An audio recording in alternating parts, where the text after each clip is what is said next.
شراب کے تم قریب نہ جاؤ. یا ایھا الذین آمنوا لا تقربوا الصلاۃ وانتم سکارا. اے ایمان والو سنو تم شراب کے قریب نہ جاؤ. بنا رکھنا کہتے تم شراب کے قریب بھی مت جاؤ. کیوں؟ جب تم شراب کے حالت میں ہو تو تم نماز کے قریب بھی مت جاؤ. اس لیے کہ تم حالت سکر میں ہو، شراب میں ہو، تم اس شراب کو ہاتھ بھی مت لگاؤ، اس کا تصور بھی مت کرو. آقا کریم صلی اللہ تعالی علیہ وسلم نے ارشاد فرمایا جب حرمت شراب کی آیت نازل ہوئی تو بتایا گیا ہے کہ اس طریقے سے مٹکے بہائے گئے ہیں ایسا لگتا تھا کہ سیلاب آ گیا ہے. جس برتن میں شراب کو رکھا گیا تھا آقا نے ارشاد فرمایا اس مٹکے کو بھی توڑ دو، کہیں اس کو دیکھنے کے بعد بھی کہیں شراب کا تصور بھی نہ آ سکے، شراب کا تصور نہ آ سکے. قرآن کہتا ہے وَلَا تَقْرَبُوا الزِّنَا إِنَّهُ كَانَ فَاحِشًا. زنا کرنا بہت دور کی بات ہے، تم زنا کے بھی قریب مت جاؤ. إِنَّهُ كَانَ فَاحِشًا. بڑے فخر کے ساتھ تم کہتے ہو کہ ہم نے عیاشی کی ہے. یہ فخر کی بات نہیں بلکہ قرآن کی نافرمانی ہے، رسول کی نافرمانی ہے. تم اس کے قریب بھی مت جاؤ اس لیے کہ فاحش یہ برائی کی طرف تمہیں آمادہ کرتی ہے. اور یہ ایسی چیز ہے کہ یہ آپ کو ایک جملہ بتا دیں، حدیث پاک ہے اللہ کے نبی نے ارشاد فرمایا کہ یہ قرض ہوتا ہے کہ اگر آپ نے کسی کے ساتھ کھلواڑ کیا ہے تو آپ کے گھر میں بھی کھلواڑ کرنے والا کوئی پیدا ہو جائے گا. یہ قرض ہے، یہ قرض ہے. اس لیے اس سے ہمیشہ بچنا اور اس سے توبہ کرتے کر کے اپنی زندگی کو گزارنا. تو قرآن اللہ تبارک و تعالیٰ نے نازل کیا اپنے محبوب کے اوپر میں. یا رسول اللہ لوگوں کو تلقین کیجیے. وہ دور تھا شراب پینا، اس کو فجور کرنا، بچیوں کو زندہ درگور کرنا، عورتوں کا ستی کرنا یہ عام تھا. آقا نے ارشاد فرمایا کہ اے لوگو اللہ کا پیغام آ گیا ہے، یہ اللہ کا حکم آ گیا ہے. وہ کون سا حکم ہے؟ وہ یہ حکم ہے کہ خبردار خبردار تم میں کا کوئی بھی فرد اس برائی کے قریب نہ جائے. اس لیے کہ اللہ کا حکم آ چکا ہے، یہ اللہ کا حکم آ گیا کہ تمہارے اوپر حق یہ بنتا ہے ایک بندے ہونے کی حیثیت اور ناطے کے ساتھ کہ تم استغفار کر کے میرے فرمان پر تم عمل کرو اور پھر تم اللہ کی رضا اور اس کی جستجو کو تم تلاش کرو. اب کیا ہے آقا قرآن کے ذمہ قرآن کی آیت ہے کیا وَإِذَا بُشِّرَ أَحَدُهُم بِالْأُنثَىٰ ظَلَّ مُسْوَدًّا وَهُوَ کہ بچوں کی پیدائش ہوتی تو جانتے ہیں مال خیرت سے چہرہ کیا ہوگا؟ سیاہ ہو جاتا، جل بھن کر کے کباب ہو جاتا. کیا کہ بچی ہوگی، بہت شرم کی بات ہے، اسے زندہ درگور کیا جاتا، اسے زندہ درگور کیا جاتا، گڑھا کھود کر کے زندہ اس میں ڈال دیا جاتا. بچیاں چلاتی.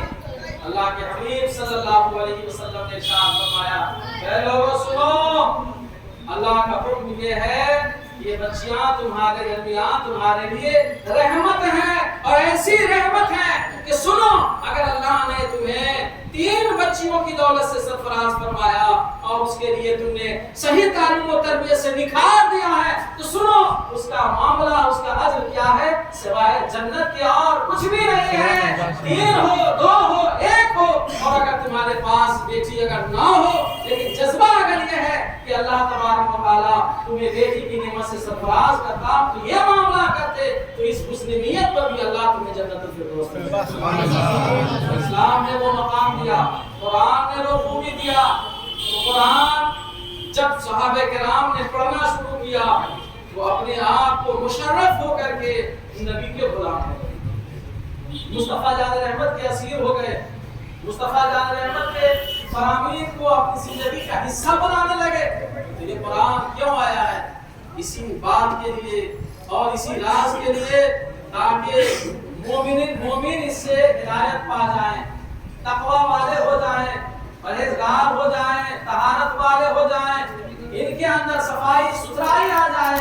رمضان شریف میں قرآن سنیں، قرآن پڑھیں تاکہ پریکٹیکل طور پر تھیوریکل طور پر عملی طور پر ان کے اندر جو کمیاں تھیں ان کمیوں کو دور کر کے اپنے آپ کو اپنی زندگی کو اس اصلاح کے فکر پر ڈال دے، راستے پہ ڈال دے کہ جو صراط مستقیم کا راستہ کہا جاتا ہے، جو صراط مستقیم کا راستہ کہا جاتا ہے.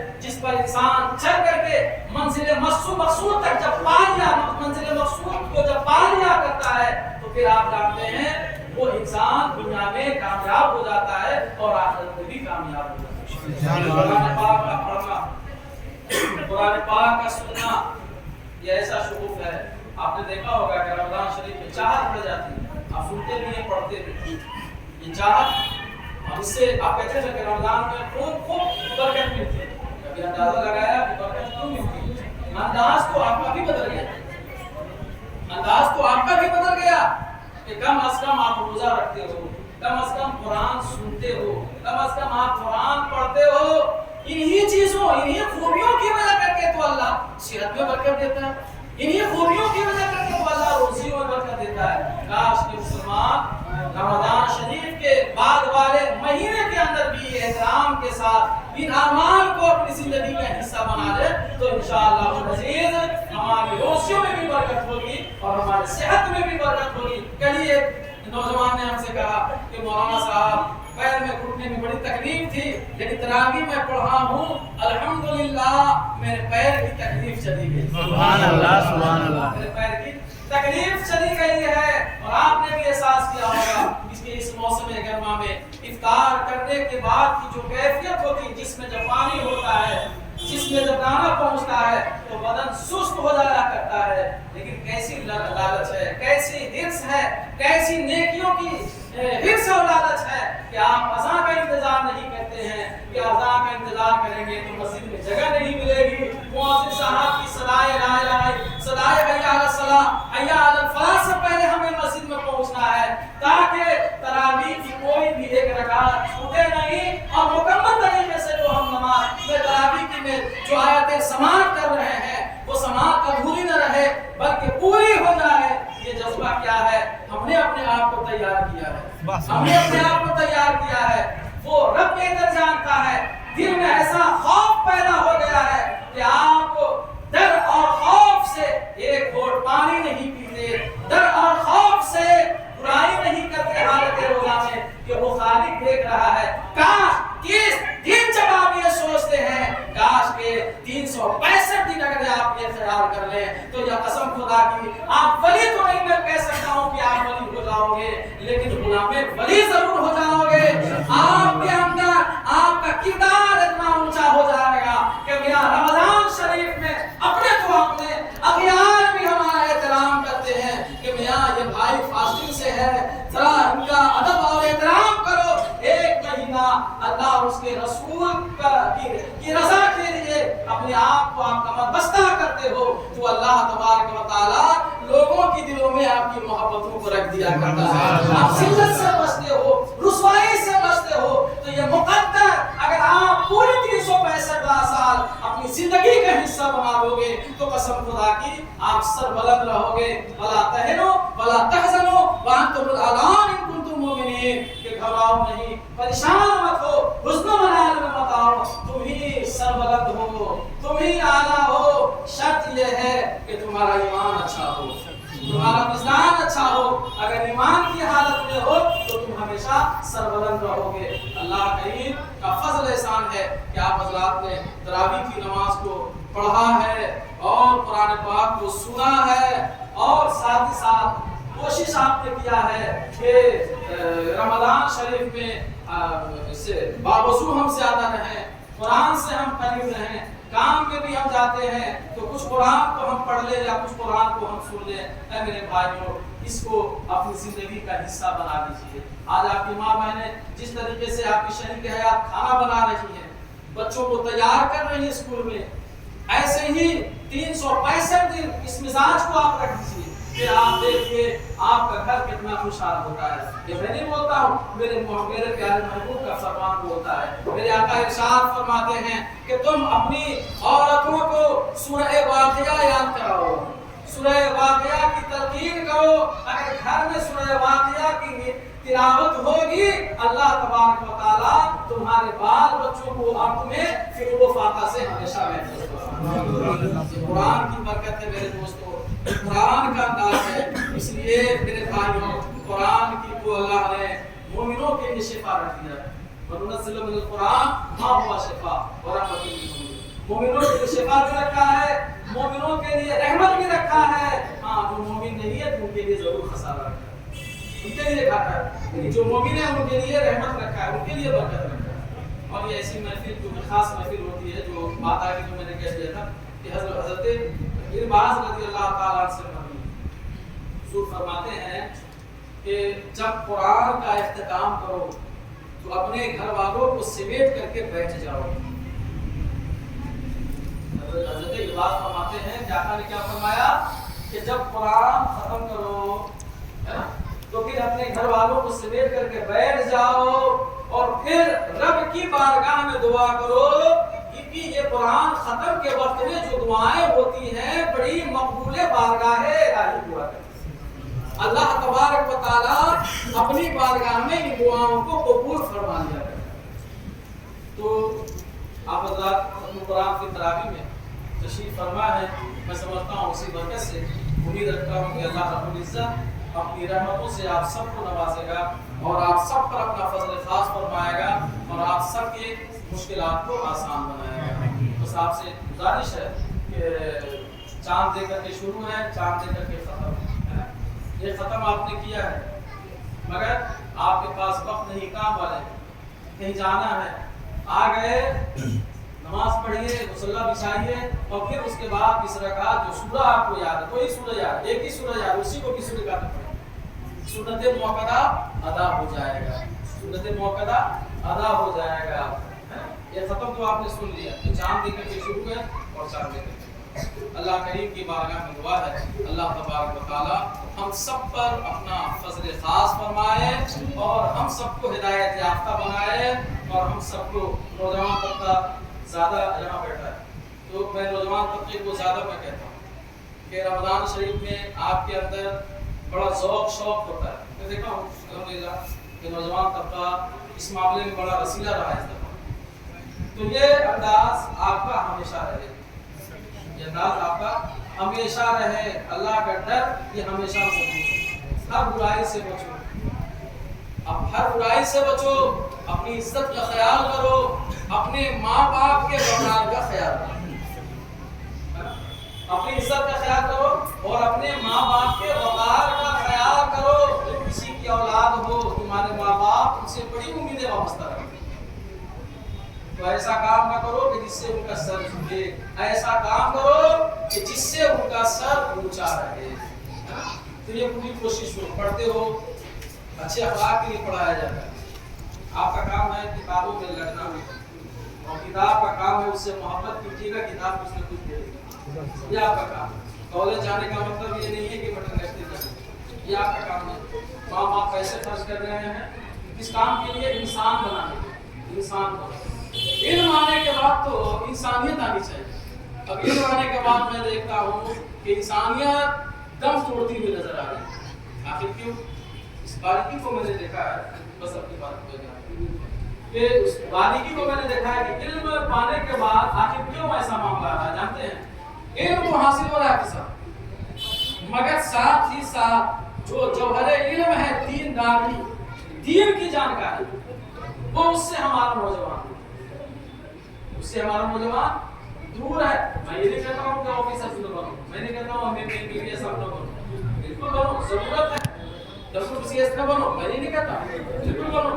ہمارے شفیع سے فارغی نبی آپ قاضی صاحب نے بتایا تب بھی فہرست ہے، کبھی شفیع والوں نے نہیں منع کیا، نہیں علم کا مطلب ہے کہ نماز پڑھو، علم کا مطلب ہے کہ مصلی پہ آؤ، نہیں، اس کے بعد یہ صرف نہیں کہا گیا، جہاں رہو اس میدان میں اعلی کلمت الحق کو بلند کرو، جس چیز کی ضرورت ہو، اسپیچ عربی میں ضرورت ہو عربی میں بولو، انگلش میں بولو، ترکستان میں داغستان میں وہاں ضرورت ہو وہاں، جس چیز کی ضرورت ہو، جس طریقے کی ضرورت ہو، اس نیت پہ آ کر کے ٹھیکا، یہی تو مقصد ہے۔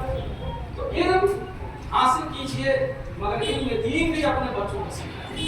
اس لیے میں نے یہ پڑھا تھا کہ دنیا کا علم اگر آ جاتا ہے تو ماں باپ بیچارہ کہتے ہیں بابو آفیسر ہو گیا، سلوٹ نہیں مارے گا، اس کی شان میں لیکن وہ بچہ اگر دیندار ہو جاتا ہے، عالم حافظ ہو جاتا ہے تو ماں باپ کو ڈرنے کی ضرورت نہیں ہوتی، وہ بچہ حافظ کو ڈرتا ہے کہیں کوئی گستاخی نہ ہو جائے، اللہ کی بارگاہ میں پکڑنا۔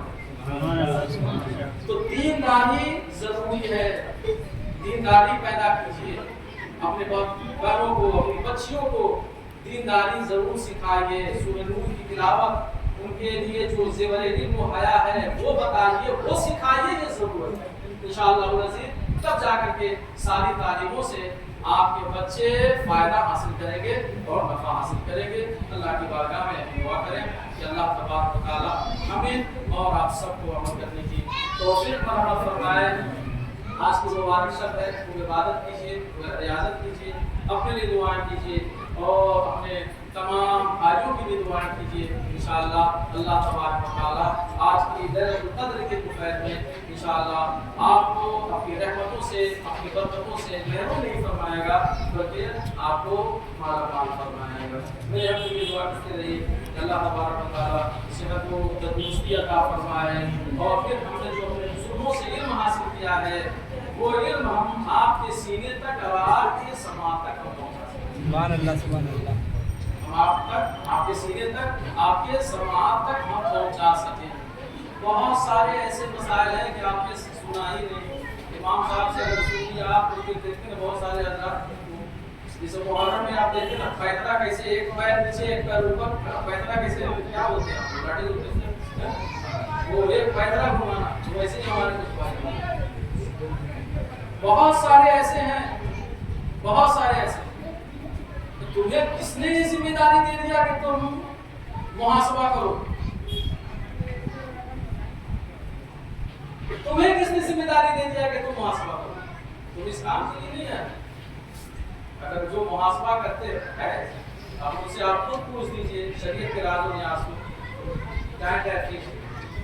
مقصد کیا ہے کہ بغض، یہ ہمارے مومنوں میں، مسلمانوں میں یہ چیز بہت زیادہ تیزی کے ساتھ ہے، بے حیائی اور بغض و حسد۔ یہ بغض اس کو دل سے نکالنے کی ضرورت ہے۔ اللہ کسی کو منصب مقام دیتا ہے، یہی تو اللہ اپنے دست قدرت میں رکھا ہے۔ اگر یہ مقام و مرتبہ آپ کے سامنے طرف اگر آپ سے ان سے مجھ سے اگر ہو جائے نا تب تو پھر مت پوچھیے، اس میں بھی پٹا لگتا ہے، لیکن ایسا کچھ نہیں ہوتا۔ لوگ کہتے ہیں نا، دیہات میں ایک مثال دی جاتی ہے کہ پٹلا لگا کر کے کوئی زنا نہیں پا سکتا، پٹلا لگا کر کے، سیڑھی لگا کر کے کوئی اونچا مقام حاصل نہیں کر سکتا۔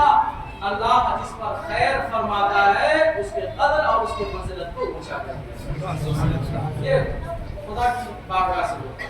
تو کوشش اپنی بھی جاری رہتی ہے، بات سمجھ میں نہیں آئے پوچھیے، کوئی معاملہ سمجھ میں نہیں آئے پوچھیے، بغض رکھنے کی ضرورت نہیں، پوچھیے، دل پوچھنے سے وہ میرا کام ہے کہ وہ آپ کو اطمینان دلانا، یہ میرا کام ہے، میں آپ کو اطمینان دلانا۔ اگر اس میں اگر کوئی کمی ہے میں خود نہیں سمجھ سکا تو اپنے بزرگوں کا راستہ کھلا ہے، میں ان سے سمجھوں گا اور پھر اس کے بعد آپ کو تسلی دلاؤ، یہ میرا کام ہے۔ لیکن دیکھیے تقریروں کے بعد میں یہ دیکھتا ہوں اس کا کلچر نہیں ہوتا، کوئی ایسی بات اگر ہوتی تو اس کا کلچر ٹھیک ہونے لگتا ہے۔ یہ کمی ہے ہم سب کے اندر، اچھی باتوں کو پھیلانا بھی نیکی ہے۔ قرآن کہتا ہے تعاونوا علی البر والتقوی، تعاونوا علی البر والتقوی، کہ نیکی اور بھلائی کے لیے ایک دوسرے کی مدد کرو۔ ولا تعاونوا علی الاثم والعدوان، ظلم و جور پر، برائی پر ایک دوسرے کی معاونت مت کرو، بلکہ یہ اللہ کی نافرمانی ہے۔ اللہ ہم سب کو اچھا رکھے، آپ سب کو بھی اچھا رکھے، شاد و آباد رکھے، جیسے مسجدوں کو آباد رکھے ہیں۔ میں امید رکھتا ہوں کہ ایسے ہی آپ حضرات مسجدوں کو آباد رکھیں گے۔ ہمارے یہ نوجوان جو بھی اعتکاف میں بیٹھے ہیں، اللہ کریم ان پر بھی اپنا فضل خاص فرمائے اور انہیں دین متین، شرع متین کی باتیں سمجھنے کی اور اس پر عمل کرنے کی خوب توفیق مرحمت فرمائے، اور آپ سب بھی ایک دوسرے کے لیے دعا فرمائیں۔ اللہ کریم اپنی بارگاہ